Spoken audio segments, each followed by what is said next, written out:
2020년 12월 17일 저녁 6시 무렵 수원. 겨울의 어둠이 일찍 내려앉은 시각. 이 대학교 내 코로나 생활치료센터 앞은 싸늘한 공기와 긴장된 분위기로 가득했습니다. 코로나19 환자들을 이송하는 구급차가 드나들던 곳.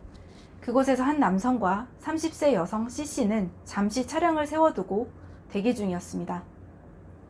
이 남성은 평택시청 산하 보건지소에서 근무하던 9급 공무원, 같은 지소에서 함께 일하던 C씨는 7급 공무원으로 둘은 코로나19 환자 이송 업무를 함께 맡아오고 있었습니다.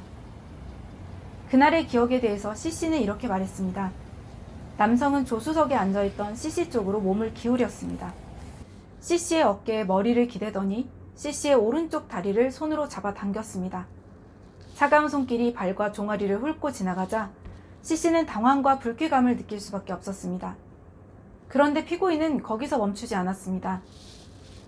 얼굴을 C씨의 다리 쪽에 가까이 가져가며 더욱 가까이 다가가려 했던 것입니다. 시간이 흘러 저녁 7시, 다시 구급차를 몰고 평택시청 보건지소 사무실로 향하는 길, 차 안의 분위기는 무겁게 가라앉아 있었습니다. 그런데도 이 남성은 운전대를 잡은 채 옆자리 C씨의 허벅지 위로 손을 올렸습니다. 치맛자락을 걷어 올려 안으로 손을 집어넣었고 허벅지와 종아리를 더듬었습니다.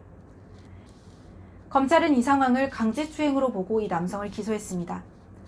사건을 들여다본 재판부는 세심히 짚어나갔습니다. 우선 피고인과 C씨의 관계부터 살펴볼 필요가 있었습니다.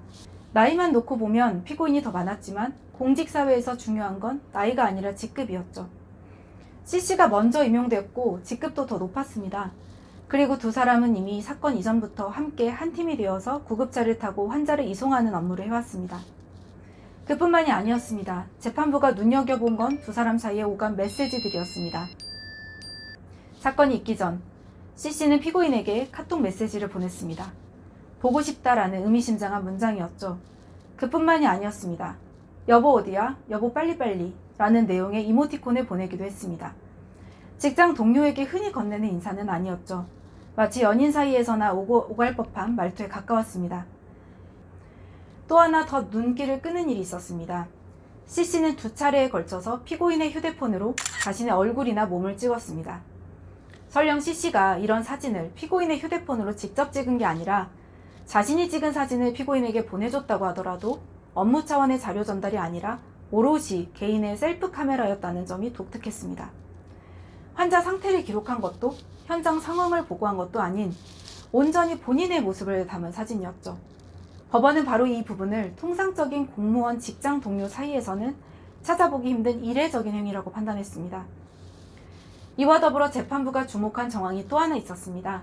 C씨가 피고인과 함께 있을 때 보여준 행동이었습니다.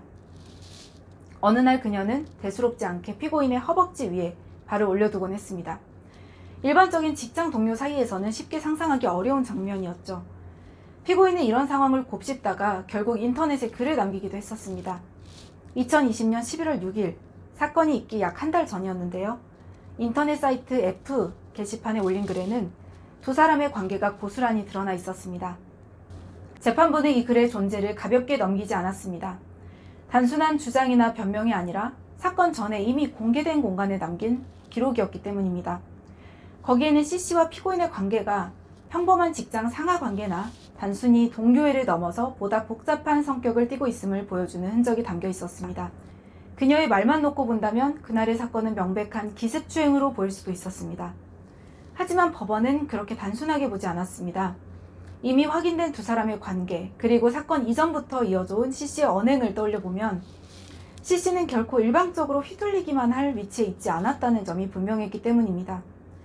나이와 직급, 그리고 두 사람 사이에 오가던 태도와 메시지들까지 감안하면 적어도 그녀는 자신이 원치 않는 신체 접촉이 있을 경우 이를 뿌리칠 수 있는 힘이 충분히 있었습니다. 적극적으로 거부하거나 피하고 방어할 만한 위치 및 입장이었다는 거죠.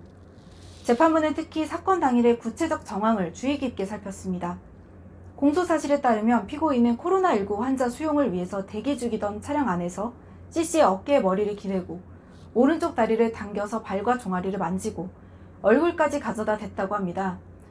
단발적인 순간이 아니라 일련의 행동으로 이어졌다는 거죠. 그렇다면 여기서 중요한 질문이 생깁니다. 구급차라는 밀폐된 공간이긴 해도 그 안이 탈출 불가능한 감옥은 아니었습니다.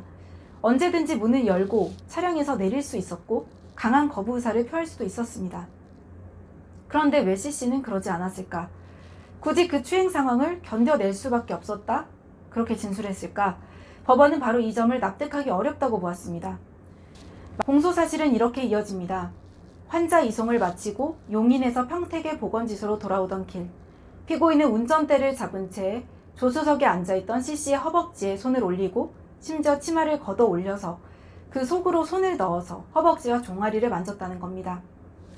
하지만 법원은 이 진술에도 고개를 갸웃했습니다. 당시 피고인은 고속도로를 달리는 차량의 운전자였습니다. 시속 수십 킬로미터 이상으로 달리는 도로 위에서 한 손으로 운전대를 잡고 다른 손으로 옆좌석 동료를 추행한다?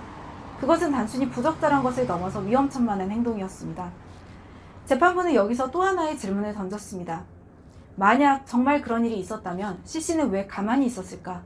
운전석과 조수석 사이의 좁은 공간이라고 해도 몸을 웅크리거나 손을 뿌리치는 것만으로도 쉽게 피할 수 있었을 접촉이었습니다. 적어도 치마 속으로 손이 들어오는 순간까지 아무런 방어 행동을 하지 않고 그대로 견뎌낼 수밖에 없었다라고 진술한 것은 쉽게 납득되지 않았습니다. 또 하나 눈여겨볼 증거가 있었습니다. 바로 두 사람이 보건지소로 돌아오던 길 차 안에서 나눈 대화가 그대로 담긴 녹취록이었습니다. 녹취록을 따라가다 보면 피고인이 특정한 요구를 반복합니다. 얼핏 들으면 집요하게 들릴 수도 있는 말이었지만 그에 대한 CC의 반응은 달랐습니다. 중요한 건 그 대화 어디에서도 위축된 피해자의 기색은 없었다는 겁니다. 재판부는 이 녹취록을 통해서 중요한 사실을 짚었습니다. 공소사실에 의하더라도 폭행이나 협박은 없었기 때문에 피고인의 행동은 기습추행임을 전제로 하고 있었습니다. 즉 기습적으로 불시에 상대방을 항거할 수 없게 만들어서 성적 접촉을 시도했었는지가 중요했죠. 그러나 법원이 바라본 그림은 달랐습니다. 앞서 살펴본 증거들을 하나하나 이어붙여보면 피고인의 행동에서 기습성이라고 할 만한 요소는 좀처럼 찾기 어려웠습니다. 오히려 두 사람은 가깝고도 복잡한 관계 속에 있었던 것으로 보이고 그 안에서 오간 언행은 단순히 상사부하 관계로 설명하기에는 다소 이례적이었습니다. CC가 느꼈다는 불쾌감과 불편함, 그것이 사실이라고 해도 그것만으로 곧바로 형사처벌의 근거가 되긴 어려웠습니다. 특히 명시적인 거부가 있었음에도 불구하고 피고인이 이를 무시하거나 추행행위를 강행했다고 볼 만한 사정도 찾기 어려웠습니다. 단호한 저항이나 즉각적인 방어 행동 대신에 편안하게 대화하는 모습만 더 눈에 띄었죠. 결국 재판부는 검찰이 제출한 증거만으로는 피고인이 기습추행을 했다고 단정하기 어렵다고 보았고 적어도 피고인으로서는 자신의 행동을 추행행위로 인식했다고 보기에도 증거가 부족하다고 보아서 피고인에게 무죄 판결을 선고했습니다. 1심에서 무죄가 선고되자 검찰은 불복했지만 항소심에서도 이 같은 결론으로 마무리 지었습니다.